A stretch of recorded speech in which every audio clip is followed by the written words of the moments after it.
So Fortnite has started up a brand new Star Wars collaboration, and part of that is what's called the LEGO Pass. It's 1,400 V-Bucks and comes with the instant unlock of Chewbacca, as well as the Wookiee Roar emote. By the way, if you pick up this pass, be sure to use code DRP to support me. Thank ya. The really cool thing though is you don't need to buy this pass. You can still get a lot of free rewards from the pass without even buying it. In fact, the LEGO Rebel Adventure content is going to be permanent even after the update takes this collab away. The way you rank this up though is pretty simple. You need to get studs. In this video, I'm going to show you guys the best and most efficient ways to get studs so you can rank up the LEGO Pass. By far the best way, and ironically the most rewarding way to get studs, is to do the Sandbox weekly quests. For week 1, these are so simple, and each one of these is going to give you 515 studs. By far the most you can get in a single quest. No need to go build or look for anything, simply go into a Sandbox mode, a creative match, and the first thing you want to do is follow the Star Destroyer down to the crash site after the mini live event when you load in. Then spawn yourself a lightsaber. That in and of itself is a separate challenge, but for the weekly challenge, just spawn down some Imperials with axes,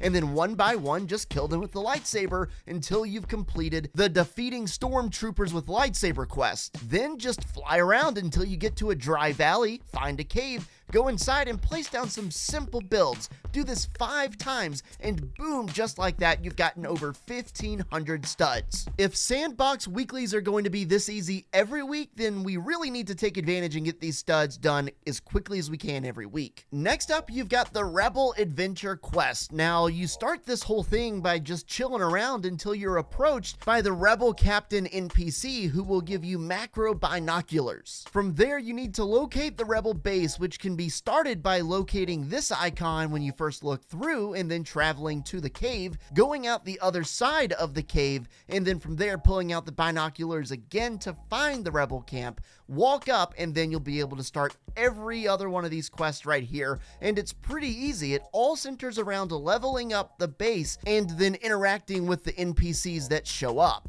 Upgrading the base at first is really easy. You just need pumpkins and some short swords, a little bit of wood, and some time. Each one of these quests will give you 185 studs. That's pretty solid. I would say it's pretty simple as well. Survival weeklies will give you 220 each and are very solid as well. A lot of these can be completed in conjunction with the Rebel Adventure quests if you're paying attention and sort of maximize your efficiency. For example, all you need to do is emote with the droid C43S or C6JR using a dance emote when your village gets to level 2. Even before that, when you're building your first shelter for the Rebel camp, you'll complete the Build a Rebel Guided Build one. And of course, if you already did the Sandbox weeklies, you would have completed the Eliminate Stormtroopers as well. Next up, you've got Survival Milestones. You're going to complete these without even thinking about it. If you're playing and doing all the other ones, you'll complete these no problem.